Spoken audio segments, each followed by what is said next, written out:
Les larolimicoles coloniaux forment un groupe d'espèces d'oiseaux d'eau protégés pour lesquels l'Europe a une forte responsabilité. Au total, 9 espèces appartenant à 3 familles, les laridés, les sternidés et les limicoles, font partie de ce groupe. Leurs points communs, ce sont tous de grands voyageurs qui traversent la Méditerranée 2 fois par an. Ils passent l'hiver sur le littoral sud de la Méditerranée ou sur les côtes et les zones humides intérieures d'Afrique de l'Ouest, ou parfois même en Afrique du Sud. Ils arrivent dès le printemps sur les façades maritimes européennes. Le littoral méditerranéen français, par sa situation géographique entre l'Afrique et l'Europe, est une étape majeure pour ces oiseaux migrateurs. Il a de ce fait une grande responsabilité pour leur conservation.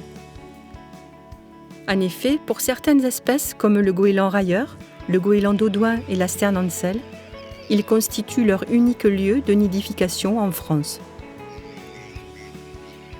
Dès leur arrivée au printemps, un seul objectif les anime, se reproduire dans les meilleures conditions.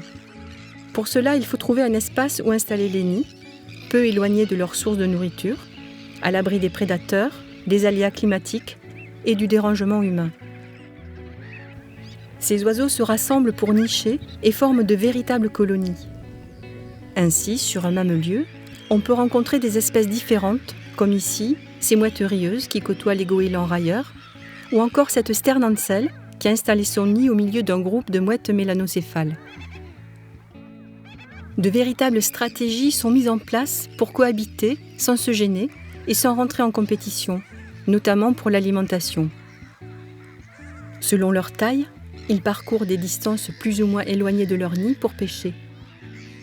Ainsi, la plus petite des sternes, la sterne naine, ne s'éloigne pas plus de 5 km, car elle ramène les poissons un par un, effectuant d'incessants allers-retours vers le nid, alors que la sterne kojek peut aller pêcher jusqu'à 20 km de la colonie. Ils ont des régimes alimentaires et des techniques de nourrissage différents. La mouette rieuse et la mouette mélanocéphale prélèvent invertébrés aquatiques et terrestres qu'elles stockent dans leur jabot et les régurgitent directement au nid. Les sternes naines, pierre-garin ou kojek, consomment des petits poissons et crustacés. Les avocettes amènent leurs poussins dès l'éclosion vers les secteurs de vasières où elles extraient avec leur bec en forme de sabre, vers de vase, crustacés et insectes. Enfin, ces oiseaux choisissent différentes zones d'alimentation. Certaines espèces, comme les mouettes et la sterne ancelle, privilégient les marais, rizières et prairies humides à l'intérieur des terres. D'autres, comme l'avocette élégante et le goéland railleur, préfèrent pêcher sur les lagunes ou les salins. D'autres encore, comme la sterne kojek et le goéland dodoin, sont exclusifs. La mer pour unique lieu de pêche. Les larolimicoles nichent au sol, ce qui les rend vulnérables. Les œufs sont posés à même le sable. Une petite cuvette creusée, parfois quelques branches font usage de nid. Attention, car si ce mimétisme leur permet de se fondre dans le milieu naturel, se faisant discrets aux yeux des prédateurs, ils le sont aussi pour les pieds des promeneurs, qui risquent de les écraser. Les îlots, que l'on trouve dans les marais, les lagunes et les salins, mais aussi les arrière-plages pour la sterne naine, ont leur préférence. Ces lieux sont essentiels pour leur conservation.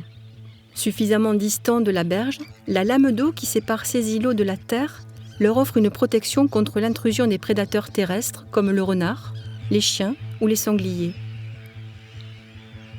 Cependant, ces îlots, qui les protègent des agresseurs, peuvent être noyés lors des tempêtes et mettre en danger, voire en péril, la colonie.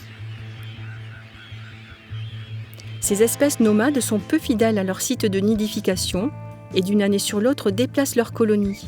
Elles ont besoin d'un territoire vaste sur le pourtour de la façade méditerranéenne française.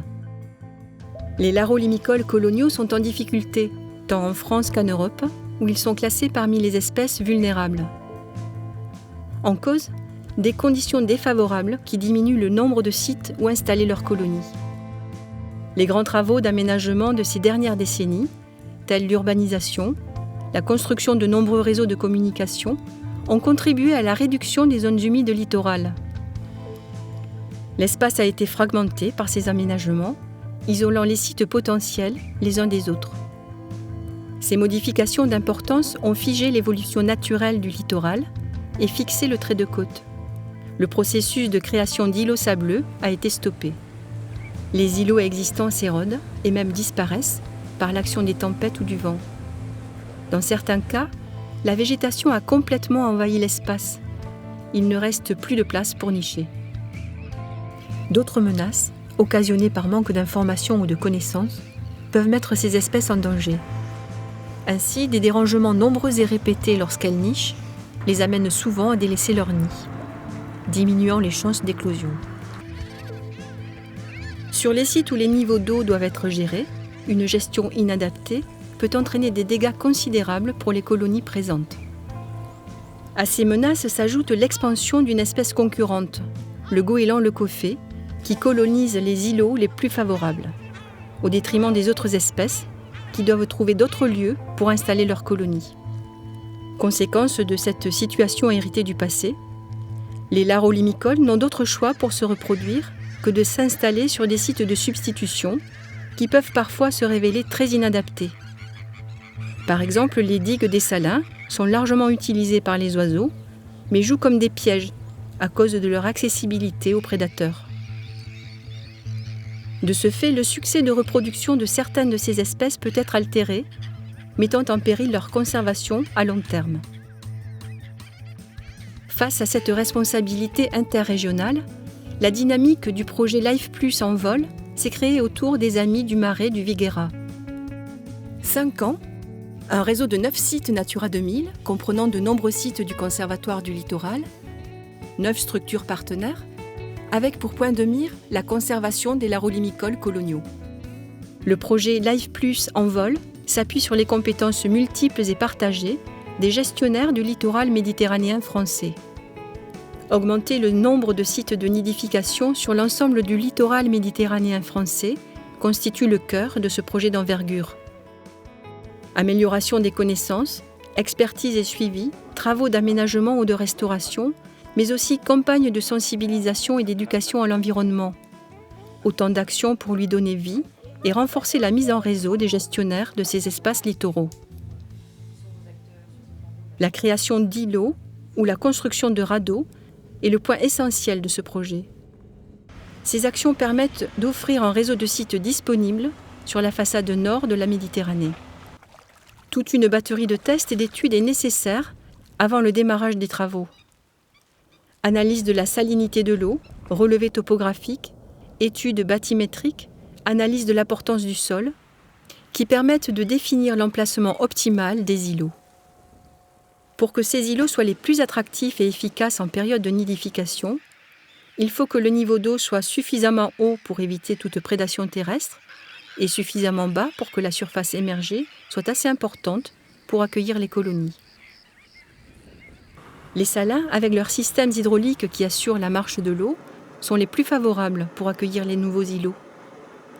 Sur ces sites industriels, qu'ils soient en activité ou pas, les gestionnaires bénéficient de ces ouvrages, dont certains doivent être restaurés ou consolidés. Ils peuvent ensuite assurer une gestion fine et adaptée des niveaux d'eau en période de nidification. Sur les sites où la gestion des niveaux d'eau n'est pas possible, ce sont des radeaux, posés avant la période de nidification, qui remplaceront les îlots.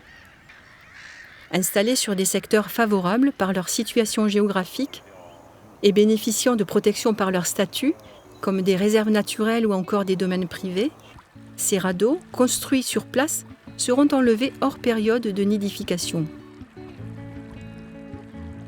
Les 9 partenaires du projet, mais aussi les gestionnaires de ces espaces littoraux méditerranéens français, sont animés par une certitude commune. La conservation des larolimicoles coloniaux ne peut se restreindre à quelques lieux aménagés, mais nécessite un maillage de sites. À ce titre, les terrains du Conservatoire du Littoral jouent un rôle essentiel. C'est ensemble et dans la concertation que cette tâche, impulsée par des programmes tels le Life Plus en vol, doit se développer dans l'espace et dans le temps.